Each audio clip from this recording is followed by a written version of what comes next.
So maybe we can get started, seeing as we've only actually got an hour, and we'll let people come in au fur et à mesure to join us. Thanks for coming to this session. I know it's a difficult one straight after lunch. I know you're going to be all digesting, so we're going to try and keep you awake. And just so you know, after this is another coffee break, so you just need to stay awake until the end, and then you've got your coffee break. So my name is Matthew Gensini. I work at ADA. I think you've probably heard of ADA. It's very involved in this conference. ADA, for those who don't, ADA is a Luxembourg-based NGO focusing on financial inclusion. Within ADA, I coordinate what we call the Smallholder Safety Net Upscaling Program, which in short we call it SNOOP. And it's a program that really is essentially a TA fund, a technical assistance fund for multiple impact investors. So we provide funding for the TA projects of our partner impact investors with 3 objectives. So those 3 objectives are, the first one is to strengthen the resilience of smallholder farmers. So ensuring that they are integrated within the value chains that they are active in. So ensuring they have access to financial services, access to non-financial services, access to markets, access to information, and so forth.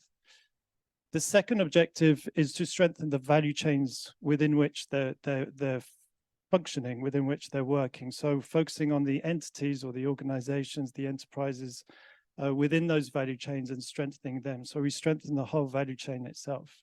And the third objective of the program, which makes it a little bit different from other TA funds, is what we're trying to do is we're trying to encourage additional investment within the agricultural sector. We know that within these developing economies, the agricultural sector is always under-invested in. And what we're trying to do through this program is trying to de-risk those investments so additional investments can be made. I'll come to why I presented that in a minute, but it's very linked to the topic that we're going to be talking about. And so the aim of today's session is really to talk about how, by combining TA with investments, we can really kind of maximize the production of agricultural products. We can maximize, we can strengthen food security and so forth. And, you know, I'm a firm believer that when we combine investments with TA, we can multiply its impact. And it shouldn't be done in 2 separate different kind of vacuums, but if they are combined and they are interlinked, the effect can be multiplied. And to discuss this with me today is my esteemed panel. We've got different perspectives. We've got someone from a DFI, so kind of having the kind of broader perspective, someone from an investor based in East Africa, and a NGO service provider with a twist, because they also have an investment fund with us. So there's all these interlinks, but I'm going to let them introduce themselves first, and I'm going to come to you, Annick, because you're the lady. Do you want to introduce yourself? You're making strides in gender equality. I'm trying. Anyway, well, welcome everyone. So I'm Anouk Verheijen. I work for the Dutch Development Bank, FMO, in the TA section. So in the team that actually is designing and implementing our TA programs that come along our investments. And yeah, before that, I've been working for 15 years as a consultant in the access to finance space. And within FMO, we have 3 focus sectors. So we focus on financial institutions, on the energy sector, and then agri, food, and water. So I think, yeah, I will be speaking mostly on the TA that we provide to our agri clients in this panel. Okay, thanks. Yeah. Thanks, Anouk. Paul? Thank you, Matthew. My name is Paul Katende. I work for Soluti Finance East Africa Limited. It is a microfinance investment vehicle based in the East African region, specifically Uganda, but we also operate in Kenya, Tanzania, and we are soon entering Rwanda. Our focus is on debt funding and TA. We have been in the region for the last 29 years, providing debt funding, but over time we realized that without TA, it may not be able to build institutions. We are an affiliate of CD. CD is based in Paris, so they are the shareholders of the company. CD operates in 36 countries in the region. So that's how we operate in the region, and also they provide TA and also debt and some guarantees and equity on the other side, that is CD. But for the side of Sorority, our focus is on debt and TA to ensure that we build institutions. Thank you. Thanks, Paul. I'd like to hear the debt and TA. Kurt.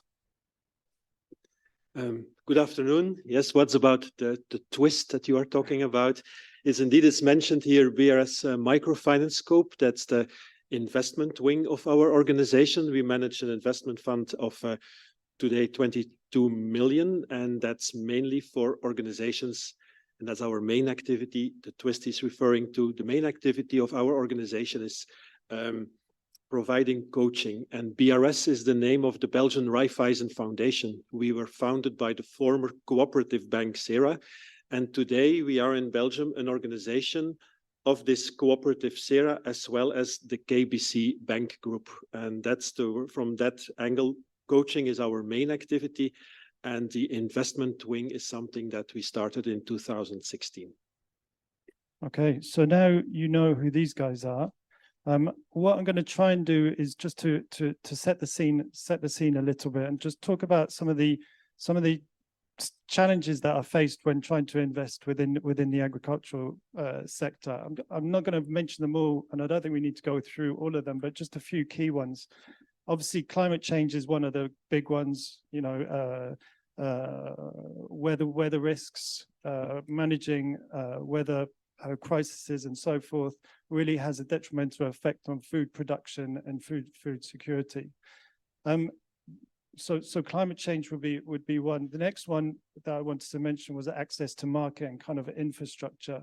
Very often, you know, you can have the produce done, but when you can't access the market, you can't sell your produce. And when the infrastructure isn't there, there needs to be some sort of investment to create that infrastructure so that those value chains do actually function in a way that works better. I was just thinking about someone I was talking to just before, was whereby you can have a great farmer, but a great farmer in a bad value chain is really not good. But a bad farmer within a good value chain can actually work better. So there's this kind of the importance of the value chain is important.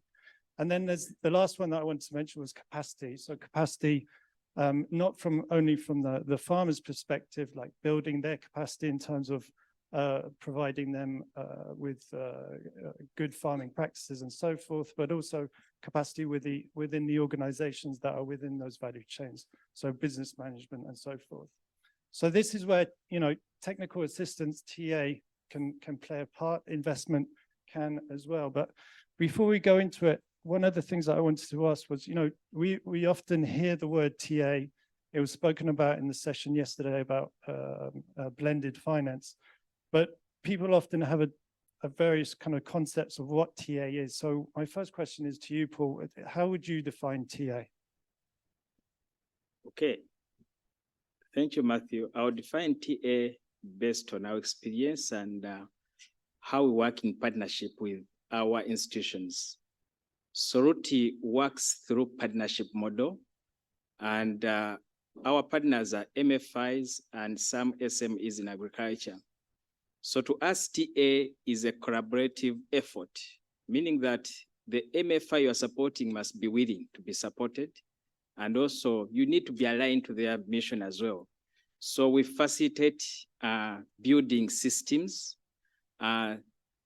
improving practices so that they operate on the best microfinance best practices. So institutional building, the institution you are building must be willing to accept to build its capacity. And at one time, you must be able to also cost share somehow, because at times, if you just give, they may not see impact at the end of the day. So facilitating institutions to build their systems, improve practices. I would define TA in that way. Thank you. Anouk, do you have the same? Yeah, similar. Understanding? So that's a good sign, right? I mean, technical assistance, kind of in our TA practice, we really kind of narrowly define in the sense that it's capacity building by mobilizing consultants to build capacity of a organization and then typically our clients. So it's really the other model that we use is sometimes provide a grant to our investees directly and for them to mobilize the consultant. But when we kind of classify it as TA within FMO, we actually the ones that mobilize the consultants. But yeah, along similar kind of principles as Paul was mentioning. So there's really, it's really demand driven, kind of focusing on the client's needs. And we always typically ask for 50% co-contribution. 50%? Yeah. Okay, nice. I always come to you last, Kurt, at the moment. Sorry. I know my position. No, it's indeed quite similar as what you are doing. We are also mobilizing local consultants. We also ask this 50% contribution. But I think the most important from our side, I told us we are linked to the KBC banking group. We have a specific program that we call not consulting, but coaching. And from colleague to colleague. So within the bank, we have the possibility when our partners have specific questions related to product development, auditing. It might today a lot of cybersecurity questions. When it comes to this, we are actually having access to the resources of our banking group. And colleagues do have the possibility to exchange with their colleagues in the field, or we invite them to come over to Belgium for specific trainings. And within the banking group, there is also this 50-50, not financially, but in time. Colleagues who are engaged in this kind of work, they do this for 50% during working time and 50% in spare time. And so these are a lot of resources that we can mobilize. So what I'm getting is, you know, TA, it can be a whole kind of range of activities, but the words that are coming to mind is capacity building, peer-to-peer learning, but really it's the provision of services to an organization to strengthen the organization. Now, one of the things that I wanted to understand from each of your perspective was how important is TA for your activities? And I'm going to come to you again, Paul, and you last. Yeah. Thank you. TA has helped us to change our strategic direction. Where we are positioned in Uganda, there is a lot of competition. In Uganda or East African region, we have a tiered system. Tier 1 is a commercial banks, credit institutions. We have microfinance, post-taking institutions. Then we have the underserved Tier 4 category, where majority of the institutions fall and where access to financial services is still a challenge. So Soroti, we have positioned ourselves under Tier 4, where we are supporting institutions to grow. So amidst the competition, because with the Tier 1s and Tier 2, most of the government DFIs want these institutions. We are building next institutions to the next level. So we have been able to build institutions for the next category, but for also our business. So TA has been able to help us to add value to the market, but also get ourselves the market for the institution. But also TA has also been able to enable us to change institutionally.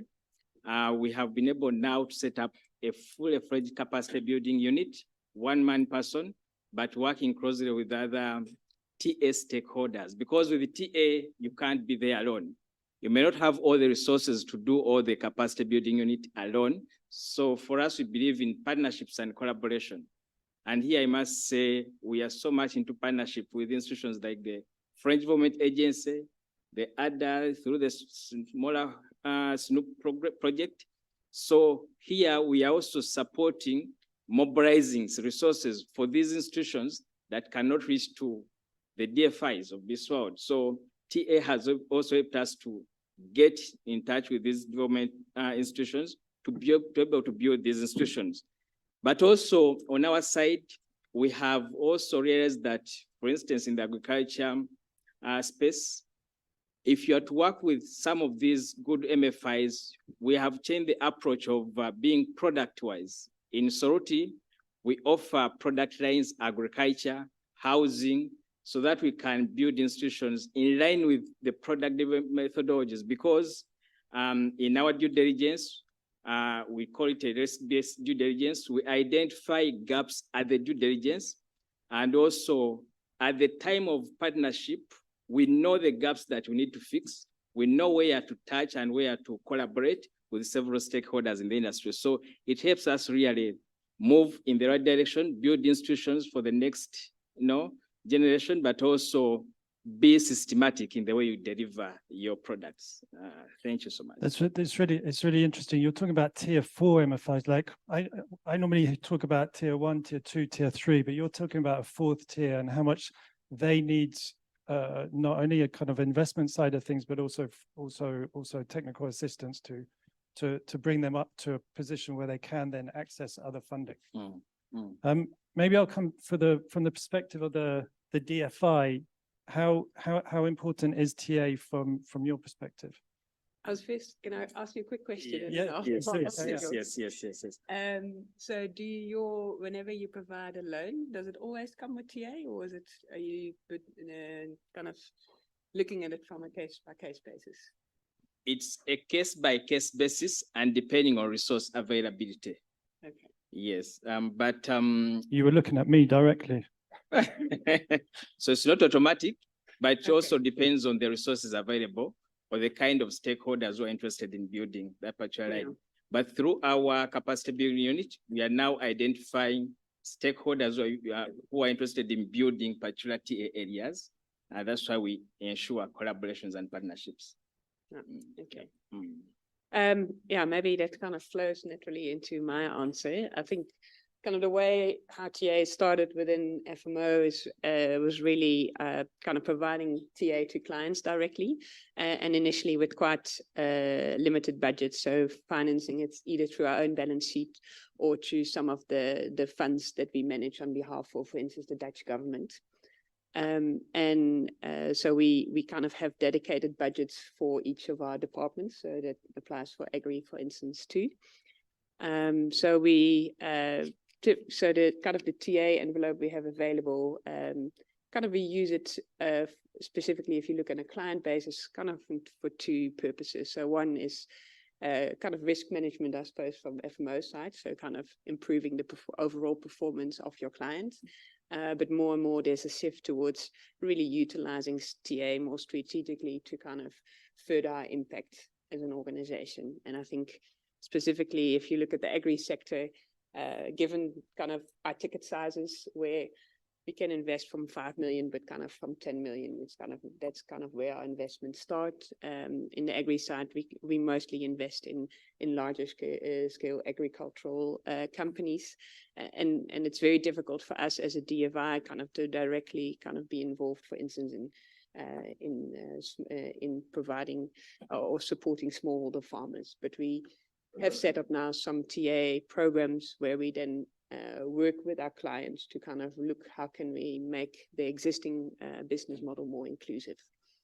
And then also in FMO's new strategy, we we realize in the markets that we operate, we operate in a very narrow space, right? So it's we want to have a financial return, we want to have an impact return, and we have a high ticket size. So if you combine those two, it's kind of a small market. So we're also looking to see how can we as an FMO, as a development bank, can be a bit more active in really increasing the pipeline of investments that we can invest in.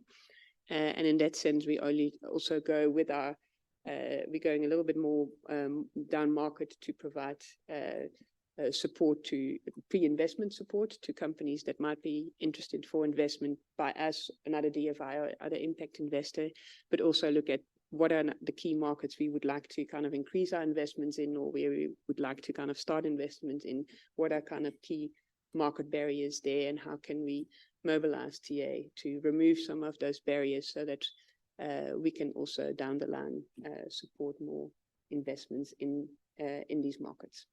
Okay, so what I'm hearing is that TA is used to improve the impact of your current investments, and is also used to a word that you said you don't like, market creation, but it's creating a pipeline that's- for yourselves as well, which is not too dissimilar to some of the stuff you're doing. Indeed. Like you're saying, we have finance and we provide also TA. It's the opposite. We provide TA and sometimes we finance. It's bringing organizations to a level of being readiness for investment, and then investment can follow. But means that it takes sometimes a long time. For some organizations, we provide coaching for more than 10 years before we do our first investment. But we would call pre-investment, Yeah, pretty much. okay. So that's just to say the way of working. But I say in the very beginning, as investor, we were just focusing, we were looking for organizations in the field, organizations working in rural areas, because that was one of our focus, and with a cooperative vision, that was also one of the conditions.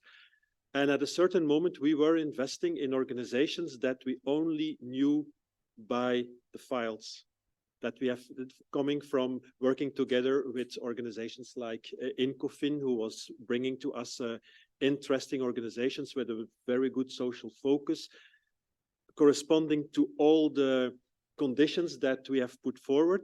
But at a certain moment, we felt, what is our added value? Because we were, let's quite anonymous, together with sometimes many other investors. And so we decided to change the way of investing and only focusing on organizations that we know personally for a long time, thanks to the TA program. And when you add at a first investor your financing at that moment, it's a position that we would like to take as organization. Can I ask another Please question? do. No, I'm just curious, because if you do that, kind of when you identify an organization you want to work with on a TA side, do you then also actively involve already your investment teams in there? So to see if there's like a kind of opportunity to invest in the long term, or is it the same kind of team that's looking at that? How do you? Yeah, we are closely linked. Our Okay. two teams are very close to each other. We don't have the size of an FMO, so there is the people working in the field of providing TA, like they are former bankers or today's bankers, so they can have a look at it. But even if they know the organization very well, we always include an external party for doing the due diligence. So it's not like an automatic, because if you're working with an organization for 10 years, you sometimes feel too much, it's sometimes difficult to have an objective view on it. So for that, we always rely on an external party for doing the due diligence before taking the decision. So that's separated. But of course, they do ask input from the people who worked for 10 or more years together with them already. But you need that separate perspective for the final decision. This question on pre-investment TA is something that comes up a lot in the program, in the SNOOP program. We've approved, I think, around 67 projects, and I think only 2 or 3 are pre-investment projects. Because of the challenges that go with these types of projects, which are, the continued relationship, the relationship that you have with these entities, and also the expectation that you can give these entities. Is this something that you've experienced in your pre-investment TA? This comes to mostly to you, Kurt. Yeah, it's mainly this. So I'm going off record here. What we planned. Sorry. No, from you talk about pre-investment TA, we rather talk about post-TA investment. Okay. Okay, I like it. I think that's. So do you have any of these challenges, like expectation wise? Do you have some of your the entities that are within your program? Do they have an expectation of receiving of benefiting from the investment at the end, or how does that work? Yeah, but it's not a starting point, and we make this clear right from the start. When we have our, let's say, the due diligence for TA, when we go to the organization, because we have this perspective of working for an organization for 10 years on TA, we take the time to see if there is a fit between the local management and our team, if there is a trust. So it takes time to build this. And in that very beginning, we never talk yeah, of course they know, but it's not our focus right from the start. It's only something that pops up at the moment that that we are working with them already. So it's not a starting point. Okay. And I have to, it's clear that some organizations indeed ask this quite quickly. Can we now have access to the financing already? And so sometimes it's difficult. I have to, especially if you say, we trust you, we have a build trust, we do this TA program with you, but for an investment, we feel that you are doing great, you are progressing, but for an investment, we feel that you are still not in the right position. And it's also a way of trust and to be clear about it, why it's not fit for an investment yet, and to talk about this clearly and what is the perspective for the future. But yeah, we have to, it's a challenge, I have to admit, but it's about the way of communicating. Okay. I think Anouk has a question for you. It's actually interesting. In one of the programs that we carry out, it's the Dutch the Dutch Fund for Climate and Development. There we have what we call an origination facility, which is run by SNV and WWF local teams. And the idea of the whole program is actually to increase investment in climate adaptation. So kind of, it's not only our agri portfolio, but a lot of the investment fall within that portfolio.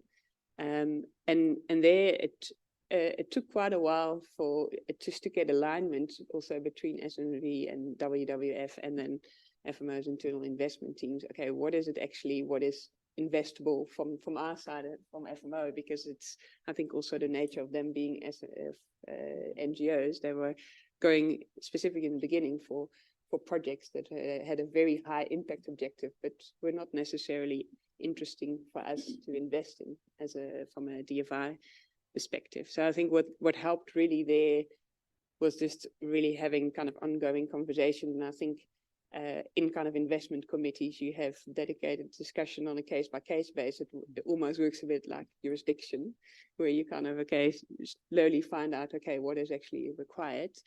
And what we also have been doing is then in cases where we, because one of the challenges also that a lot of the investments that all kind of the projects that come out of the origination facility are quite small in terms of the finance they need compared to what we can do as a ticket size.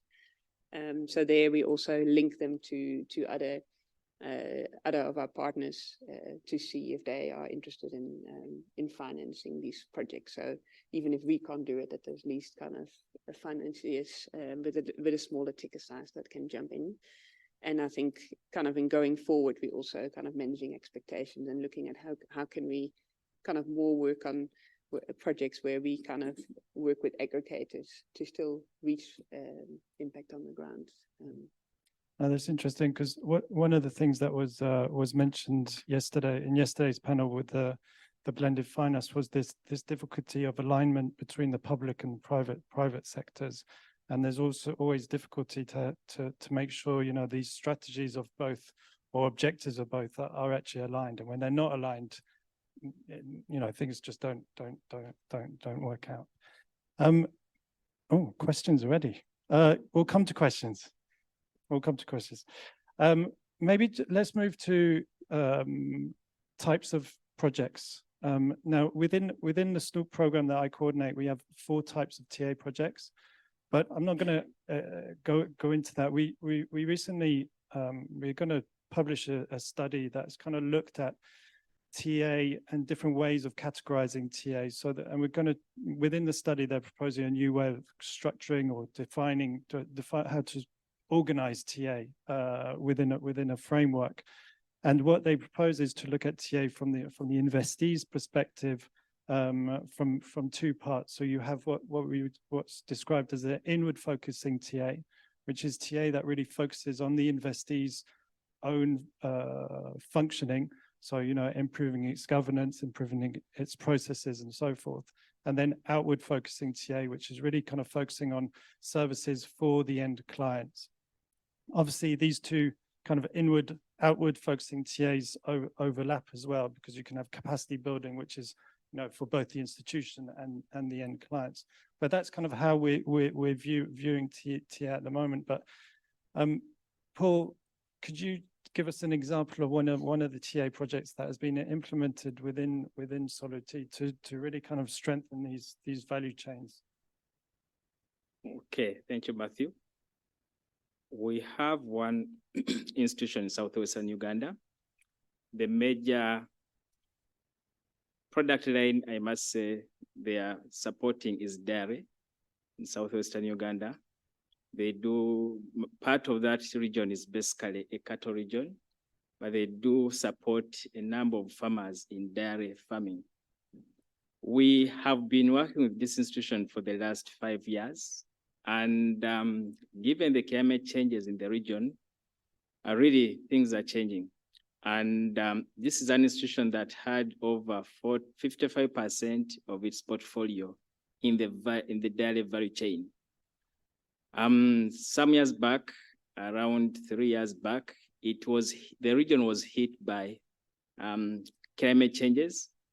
Cattle was dying seriously, so they couldn't even get milk. For certain smallholders were greatly affected. This is an institution that was not having any specific agriculture line of credit. The way it was disbursing facilities, it was just general facilities, no particular product line. So it had really serious changes, even managing its portfolio, because the biggest portfolio concentration was in dairy, yet they had other purposes they could fund. So this institution was supported, worked with one of the government financial institutions, had to change the methodologies of working. Now, over time, they were able to appreciate the need to incorporate some environmental practices as they support smallholder farmers. So they were supported to have one additional staff on board, the dairy development officer, who could go to the field, talk to these farmers on the best environmental practices. Now, most of the smallholder farmers in this region depend on natural pastures. They were not actually preserving pasture in preparation for the dry season. So this development partner started with demo farms and showing smallholder farmers how they can prepare for the worst case scenario, especially the dry weather. So I must say it worked so well through the development funder who supported demo farms and also several farmer cooperatives that we are linked to the circle in the region. I must say right now there is a total change and farmers are appreciating the need to have to actually be prepared for some of the environmental issues that can impact their repayments to the circle.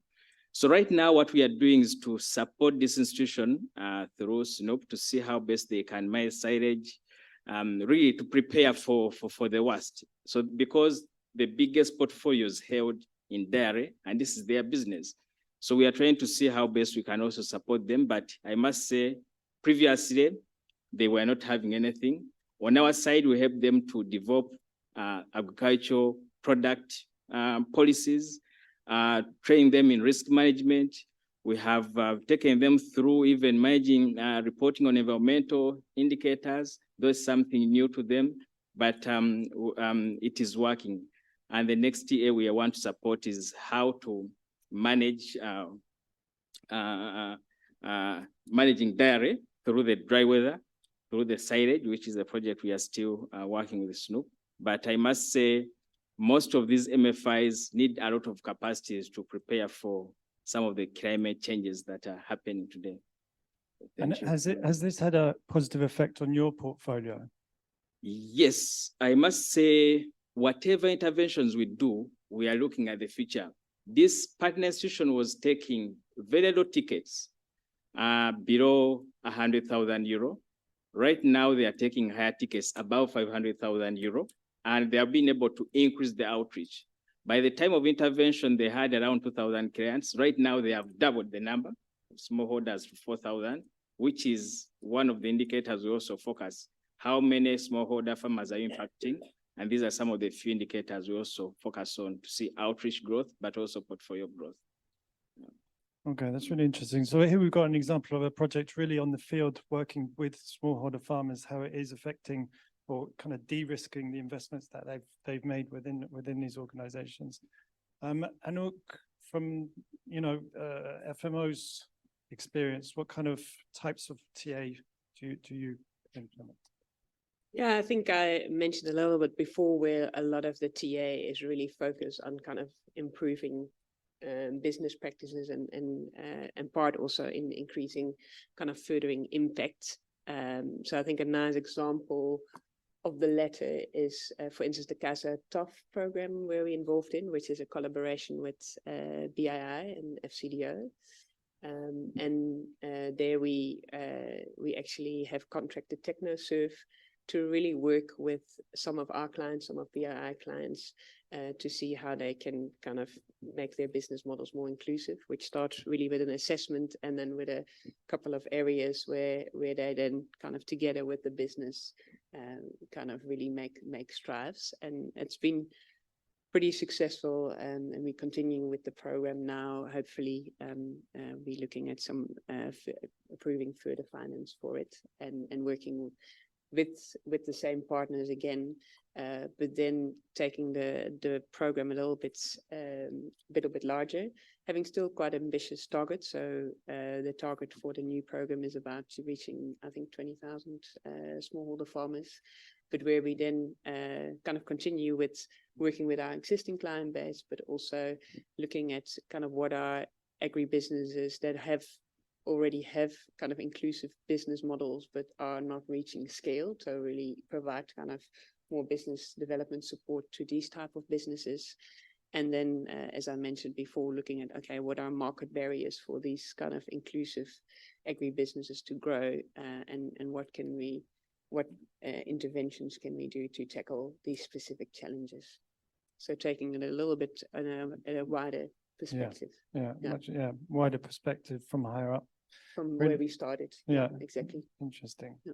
Kurt, I know you're itching to show the video. Yeah, sorry for that. I have to tap my password again just to reopen it. But it's I brought along a small video because when we talk about TA, we believe very much in the peer-to-peer learning. When we talk of course, we have peer-to-peer from colleagues from our bank with our partners, but especially also all the peer-to-peer learning in the South. That is something that we like to facilitate.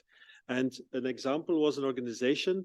It started with, some of you probably know the organization UMSEC in Senegal, with Mr. Ousmane. It's quite known. And he approached us at a certain moment saying, look, we are quite successful in agri-finance. 25% of our portfolio is in agri-finance, but here in Senegal, we would like to not only increase the absolute figure of our organization, but also but we would also like to increase the percentage of agri-finance from 25 to 45%. And it's just not mathematical, and I would like to exchange on what are the risks and how to organize. It's a lot of change management in his organization. And so there was this exchange on what are different models of how to organize this. Within our own group, we have 2 different types of agri-finance departments, and it's only something that was specialized department after 50 years. So there was a long internal story, and so we started to discuss first in Belgium, then together with the organization in the field. And so they are now in a process of restructuring with ups and downs. Some things are going well, and there are still room for improvement. But the peer-to-peer learning, it's something we organized last year. UMSEC being the host and sharing their ups and downs with other organizations from Senegal, but also from the region. So we invited our own partners, but also other partners that we don't know. Actually, we selected a number of organizations who participated in the FAR program of that was organized by ADA, and actually we selected the best in class. the ones that have a good own specific experience in agri-finance, to share this in the field. And the most important part of it was client centricity. I know there's a word used always, client centricity, how important it is. But I sometimes think that we mustn't forget to really understand this.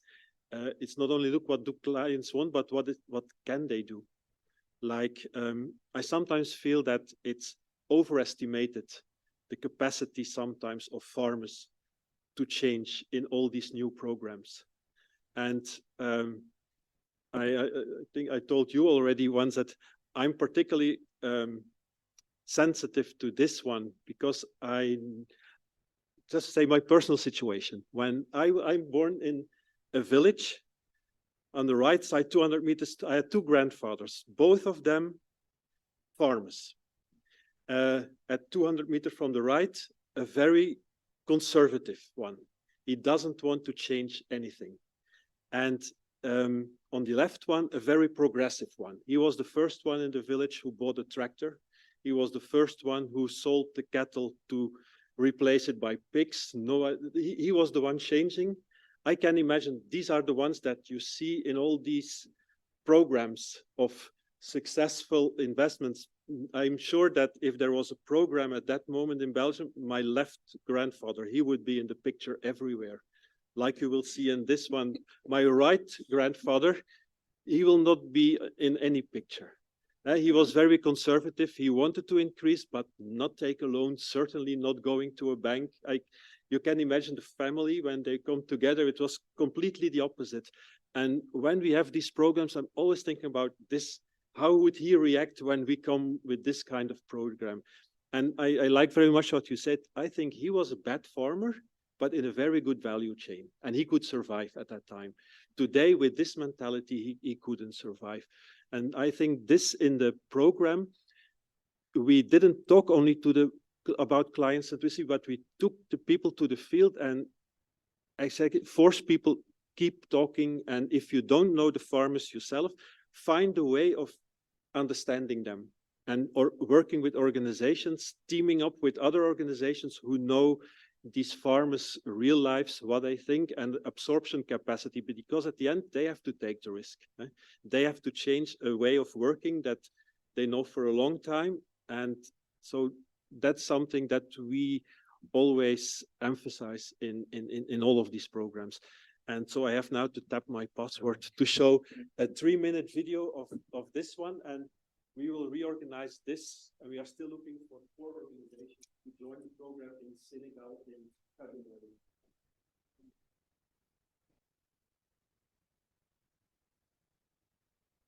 So where's your left granddad now? I mean, what happened to him? Your left granddad, the conservative one. Yeah. It's absorbed by the other. Oh. So the son of my left and my left grandfather, he bought the farm of the I'm sure he had a lot of problems right there. Yes.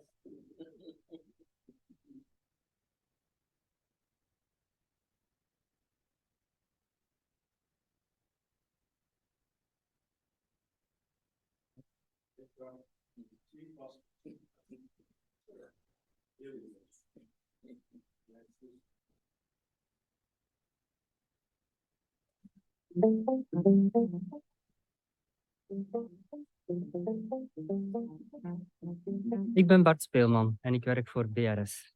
BRS is de Belgische Raiffeisenstichting en wij ondersteunen microfinancieringsinstellingen in Afrika, in Latijns-Amerika en in Azië. Microfinancieringsinstellingen zijn eigenlijk kleine banken, spaar- en kredietcoöperatieven voor de armere bevolking in het zuiden.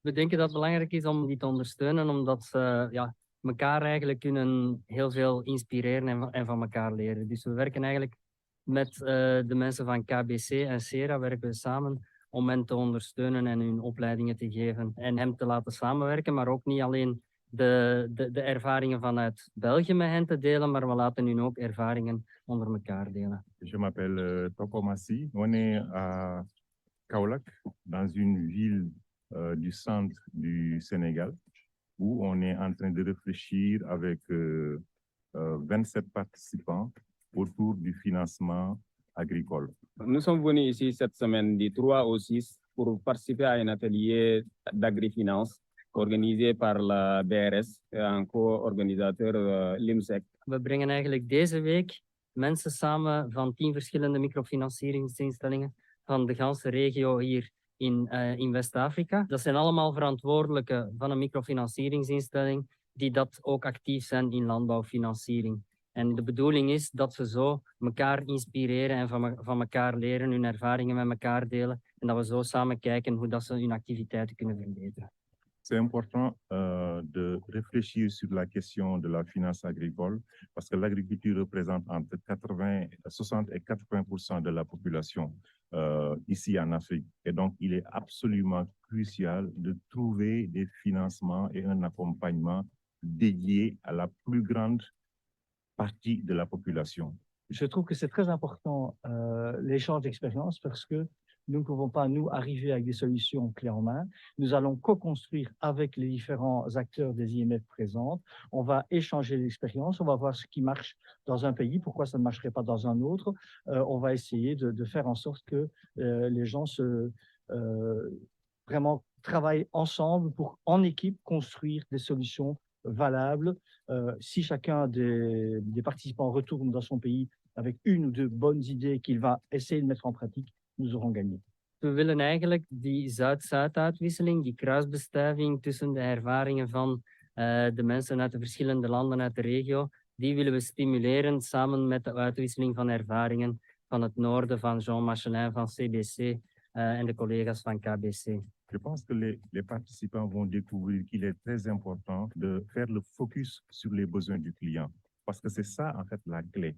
Gisteren hebben we de eerste keer de mensen op het terrein gebracht. Dus ze hebben de kans gekregen om echt te oefenen in het klant centraal zetten. We zijn klanten gaan bezoeken van e-MFP en ze hebben van die klanten interviews kunnen afnemen om te peilen naar wat daadwerkelijk hun noden zijn. En op die manier kijken we van hoe dat we de zaken hier kunnen verbeteren.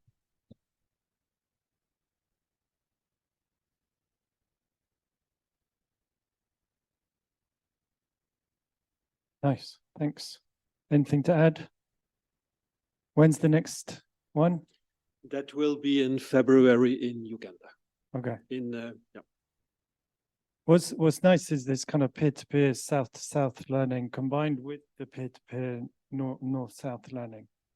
Yeah, it's a combination. Yeah. So that's important, and it's not for most of the organizations. That has been the starting point. So after this, they did visit each other separately, so they are still in contact. There is this. We continue on the follow-up of it. It's not just one workshop with nice ideas and lots of plans going back home, but it's really the whole follow-up after this of implementing ideas and being challenged by the others in the group. So that's why we keep the group at maximum 10 to make it possible to keep the exchanges also after the first training. Okay. I'm just looking at the time. We've got five minutes left. I'm going to hand it. I know there were some questions before. Yes. So now I can give you the... Sorry, Barioli from Cresut from Italy. Some years back, a lot of words were spent on value chain finance, agri-value chain finance. And I see here that most of the activities, they go to agri-finance, to the producer. Do you have any example of value chain intervention from microfinance, or what kind of technical assistance would be needed to strengthen a value chain? Because several times we've seen programs directed to producers. I personally know one about potatoes in Peru, big success. They improved the yields and the quality of the potato, but then the value chain was not ready to buy those products. And Frito-Lay, they had all the prices, so they had to start thinking about not working only with the producer, but throughout the value chain. So is the value chain approach something that was fashionable 10 years ago and now is fell off the radars, or do you have any experience, and which kind of technical assistance is needed to strengthen a value chain, whatever is dairy?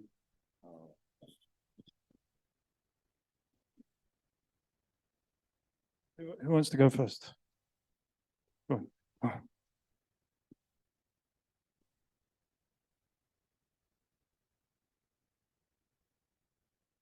on. Do you want to answer it, Paul? And then we'll come to. Okay, thank you. Pranav. I'll give one example of a microfinance institution we are supporting in Kenya that is working with a number of smallholder farmers. It is practicing the group lending methodology at the coastal region. When we are doing a due diligence, we noted that their biggest value chain was poultry. And they had a number of smallholder farmers in poultry. And the coastal region, they were buying out of poultry. They are doing out of poultry and eating chicken meat. So as we are doing a due diligence, we noted that's a key need and it was not well much focused. So what we did was to identify where the problem is. One, there was market, but also they needed quality poultry. So we had to identify the different actors in the chain. And through SNOP, we were able to identify the supplier of one odd day chicks, what kind of chicks are they supplying to the smallholder farmers? So you have to do interventions at the different levels up to the smallholder farmer. So it could be in terms of training, how do they manage the poultry project, even simple issues of managing disease, managing handling of the at market level. So it depends on how you have identified the changes in the different value chains. But for us, what we are doing is to even support all the stakeholders up to the smallholder level. But the biggest change may be with the local value chains at times at market level, the quality. So this is what we are trying to intervene, but it takes out of trainings, sensitization, but also having the right technical expertise to support these smallholder farmers at the grassroots. So it's quite a journey because even the MFIs that are supporting these value chains have capacity gaps at their level. So it's the entire chain that you have to identify the gaps and then keep supporting depending on the needs. Thank you. I mean, it's a great question because we have examples where we supported a rice processor in Senegal. We did all the training towards the farmers, demo fields, so that they could increase their yields. But the year after, the inputs, because it was controlled by the government, came late, and so all that kind of training and couldn't really be implemented because they were too late to implement it. So this systemic approach, I think, is needed. And does FMO work on this? Is this something, I think if you look more at really at value chain financing of value chain development projects have been more kind of in a development space and kind of more the donors like I know DFID now, FCDO has been quite a fund runner in really developing market system development programs, really looking, okay, on a market level, on specific sectors, what are actually the market barriers and what are the underlying factors, what are the key players and how can we influence so we can actually get a functional value chain. So up to now we have done as FMO, it's been really mostly client focused. So we have done very limited work in that, but it's definitely an area where we kind of now looking to expand in. Yeah. And in what shape, or I think we really kind of we still figuring out. I think we're not kind of as an FCDO where we're going to implement a whole that type of program, but where we can really make sure that we kind of add value as a DFI. Thanks. So big thanks to the panel and to some of the stars of the video who are there in the room. So good to hear that. But my question is more around the impact of some of these TA interventions. How do you kind of measure whether the interventions that have been there, how do you define success factors for them and say that, okay, this is what has happened, do before and after analysis, or the improvements in your right-sided granddad by meeting with your left-sided granddad? So how do you measure impact, basically? Yeah, that's indeed a question we always have also at the level of our board. How do you measure? And it's indeed in this, the best way would be that you could go to all the individual farmers. But this is something, so today we still stick to the way of looking at the level of the organization on of course, the own figures of the MFI. Is it successful? Some social ratings, like to what level is the client retention rate, client retention, the increase of figures, that's one part. But especially looking at the level of the individual client, it's something from our level that we cannot do. But we are very closely linked to everything related to cooperatives. So in our case, we rely very much on working together with farmers' organizations, not individual clients, but clients within a cooperative, and working on from that angle, looking to client satisfaction surveys that we also co-finance to have an idea about that one. But it remains difficult. But at the same time, we are saying, if you are in this kind of support, sometimes people want too quick results. It's like we start this program, we have a 3-year, and how much have they developed in 3 years at the level of individual farmers? Again, I take this example, it took 1 generation to change. Right? And I think we sometimes expect too much at the individual level of an organization. So it's not just to hide and say, we cannot measure. It's certainly something to do, but we have also to be very patient, I feel. And looking at the level within the organization of the MFI, the intentions, the vision they have, the policy they apply, it's already something on the short term to measure. No? I think kind of if you look at our client TA support that we've provided, I mean, we do track output indicators, but then we don't kind of what you're saying, we don't really follow up after kind of a project has closed. But I think now moving to kind of a more programmatic approach, an example I, for instance, gave with BI and FCDO, where it's a benefit also to have kind of other partners on board, where we can actually work in designing this program. We really kind of set up a clear theory of change. What do we want to kind of change in this? What do we want to achieve in this program? And we have a dedicated budget as well for setting up monitoring and evaluation framework with specific indicators, and then measuring not only on an output level, but also at an outcome and impact level. So we are upping our game in this space, I would say. Maybe if I could just again talk about myself again. Within the SNOOP program, the kind of knowledge management component is really important, and we collect a lot of data, a lot of information from the investees and from the investors.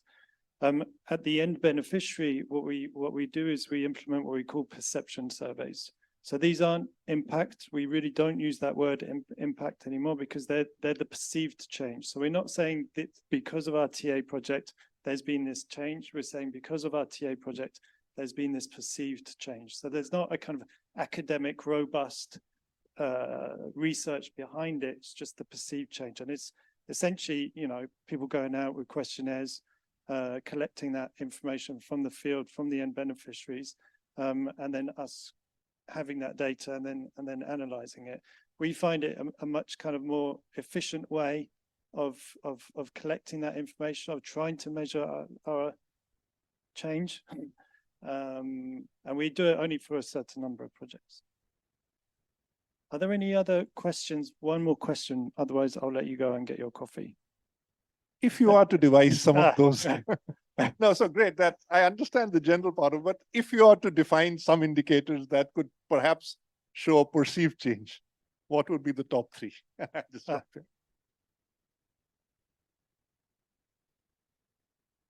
Ah. You put me on the spot here. I mean, it depends on the types of projects. Yeah, it depends on the types of projects and the types of investees that we're supporting. So if it is developing a new, or if it is, promoting new farming techniques, it would be looking at their yield and stuff like that. So those sort of indicators. Okay, thank you very much, everyone. Thank you to the panel. Have a nice coffee and thanks.